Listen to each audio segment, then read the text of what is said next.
வணக்கம். உலகெங்கிலும் நிறைந்திருக்கும் ராஜ் டிவியின் அன்பு தமிழ் நெஞ்சங்களுக்கு அடியேன் சுபாஷ் பாலகிருஷ்ணனுடைய அன்பான வணக்கங்களும் வாழ்த்துக்களும்.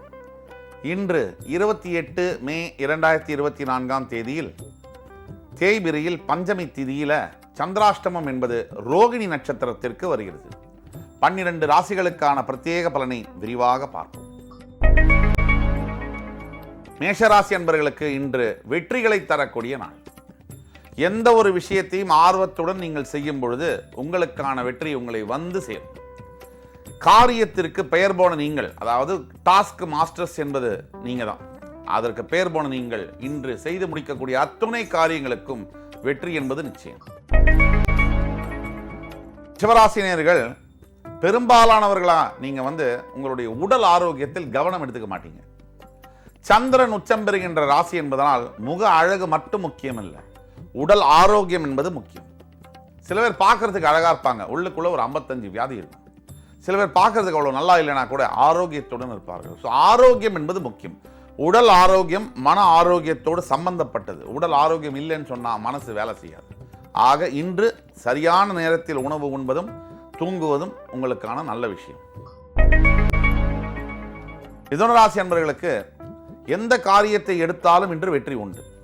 நீங்கள் உங்களுடைய தாத்தா பாட்டி உறவுகளின் மூலியமாக நன்மைகளை பெறப்போகிறீர்கள். அது மட்டும் இல்லை, நண்பனின் மூலியமாக ஆதாயம் பெறக்கூடிய நாள்.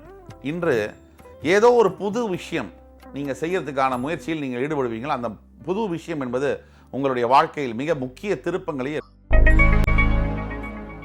கடகராசி அன்பர்கள் அன்பையும் காதலையும் பெறக்கூடிய அற்புதமான நாள். உங்களுடைய கடகராசிக்கு அதிபதி யாரு? சந்திரன், மனோகாரகன். மனசு இல்லைன்னா காதலிக்க முடியுமா?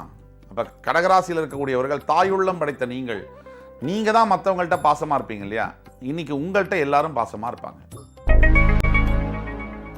சிம்மராசி அன்பர்களுக்கு இன்றைக்கு நீங்க பல நாட்களாக பல வருடங்களாக எல்லாருக்கும் உதவி செஞ்சு ஏமாந்து போயிருக்கீங்க. ஆனா உங்களுக்கு யாராவது உதவி செஞ்சாங்களா அப்படின்னு கேட்டீங்கன்னா விரல கூட எண்ண முடியாது. அந்த மாதிரியான நினைப்புல இருக்கு.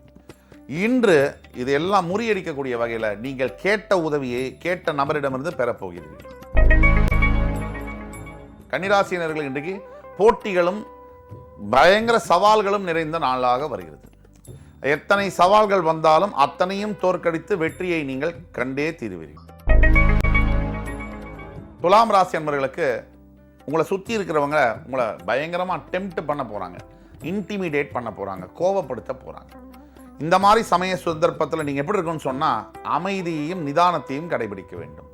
விட்டு விலக வேண்டிய விஷயம்தான் இன்னைக்கு வாழ்க்கையில அதிகம். பல நூற்றாண்டுகளாக நம்ம வாழ்க்கையில் வாழ்ந்த அனுபவங்களை முயற்சி பெற்றவங்களை நீங்கள் பார்த்தீங்கன்னு சொன்னால் சான்றோர்களுடைய வாக்கு எடுத்து பார்த்தீங்கன்னா நிதானத்துடன் யார் இருந்தாங்களோ அவங்க தான் ஜெயிப்பாங்க. ரிச்சிகராசி அன்பர்களுக்கு இன்றைக்கு ஞாபக மறதி பெறக்கூடிய நாள். எந்த பிரயாணத்தை நீங்கள் மேற்கொண்டாலும், ஆஃபீஸு போகிறதா இருந்தாலும் சரி, சொந்தக்காரங்க வீட்டுக்கு போனாலும் சரி, ஃப்ரெண்ட்ஸை பார்க்க போகிறதா இருந்தாலும் சரி, மொபைலு, உங்களோட வேலெட்டு, உங்களோட கிளாஸு, உங்களோட முக்கியமான பொருட்கள் ஏதாவது எடுத்துகிட்டு போகிறீங்கன்னா சாவி இதெல்லாம் இருக்கான்னு திரும்ப செக் பண்ணிட்டு பார்த்துக்கிறது நல்லது. தனுசு ராசி நேயர்கள் இன்றைக்கு நாள் பார்த்தீங்கன்னு சொன்னால் எந்த ஒரு விஷயத்தையும் ஈடுபாடுடன் செய்ய போகிறீர்கள். நீங்கள் செய்யக்கூடிய எடுக்கக்கூடிய அத்துணை முயற்சிகளிலும் ஆண்டவன் உங்களுக்கு கூடவே இருப்பார்.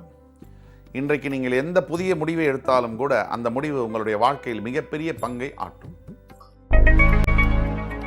மகராசி என்பவர்கள் இன்றைக்கு எல்லா கஷ்டத்தையும் மறந்து எல்லா துக்கத்தையும் மறந்து சற்று கொஞ்சம் பின்னாடி வரக்கூடிய நாள், அதாவது ஓய்வு எடுக்கக்கூடிய நாள். எல்லா நாளும் போராடிக்கிட்டே இருக்க முடியாது. சில நாட்கள் போராட வேண்டும், சில நாட்கள் விட்டு கொடுக்க வேண்டும். அப்படி விட்டு விலக வேண்டிய நாள், இதுவும் கடந்து போகும் என்று சொல்லக்கூடிய நாள் தான் இன்றைய நாள். இறைவன் மீது நாட்டம் ஏற்படக்கூடிய நாள், கடவுள் பக்தி அதிகரிக்கக்கூடிய நாள். யார் ஒருவர் கடவுள் மீது பக்தி கொள்வார் என்றால், யார் ஒருவருக்கு கஷ்டங்கள் அதிகமாக இருக்கோ அவர்கள் கடவுள் மீது பக்தி கொள்வார். யாருக்கு கடவுள் மீது நம்பிக்கை இருக்காதுன்னா எந்த பிரச்சனையும் இல்லாமல் லைஃப்ல இருக்கும் போது கடவுள் பற்றின நினைப்பே வராது. இது என்ன அதிசயம்? எந்த பிரச்சனையும் இல்லை, ஆனால் கடவுள் மீது நினைப்பே இல்லை. எல்லா பிரச்சனையும் இருக்கு, ஆனால் கடவுள் மீது நினைப்பு இருக்கு. இது ஒரு தங்கம் எடுத்தீங்கன்னு சொன்னா ஒரு 400 டிகிரி வெப்பத்தில் சூடு பண்ணி ஒரு -180 டிகிரியில் அதை குளிர்ச்சி பண்ணாதான் அது தங்கமா நகையா மாறும், வெறும் தங்கம். அப்படிதான் ஒரு மனிதனும். ஒரு மனிதன் தங்கத்திலிருந்து நகையாக ஜொலிக்க வேண்டும் என்றால் கடவுள் கொடுக்கக்கூடிய அத்துணை கஷ்டங்களிலும் தேர்ச்சி பெற வேண்டும். இப்படிதான் அது நடக்கும். இதுதான் யதார்த்தம். எந்த ஒரு இதுவும் இல்லை, நான் இன்னாருடைய மகன் அப்படின்னு சொன்னா எந்த பிரயோஜனமும் இல்லை. ஆக இன்றைக்கு கடவுள் உடைய ஆசீர்வாதம் உங்களுக்கு நேரடியாக கிடைக்கக்கூடிய ஒரு நாள். மீனராசி அன்பர்கள், இன்றைக்கு பாராட்டு மழை பொழிய போகிறது. ஏதோ ஒரு அதிர்ஷ்டம் உங்களை தேடி வரும். நீங்கள் எதிர்பார்க்காத வகையிலிருந்து பூர்வீக சொத்து சம்பந்தப்பட்ட நல்ல செய்தி வந்தடையும். பெற்றோர்களிடத்தே ஒரு நல்ல செய்தி வரும். அதே மாதிரி கணவன் மனைவியிடையே நல்ல ஒரு அந்யோன்யம் ஏற்படும். இந்த மாதிரியான நாட்களில் நீங்கள் வழிபட வேண்டிய தெய்வம் முருகப்பெருமான். இன்று 28 மே 2024 தேதியில 12 ராசிகளுக்கான பிரத்யேக பலன்களை விரிவாக பார்த்தோம். அத்துணை ராசிக்காரர்களுக்கும் எம்பெருமான் முருகப்பெருமான் சகல சௌபாகியங்களையும் தந்து அருள் புரிவார் என்ற நம்பிக்கையுடன் உங்கள் அத்தனை பேரிடமிருந்து விடைபெறுவது உங்கள் சுபாஷ் பாலகிருஷ்ணன். நன்றி, வணக்கம், வாழ்க வளமுடன்.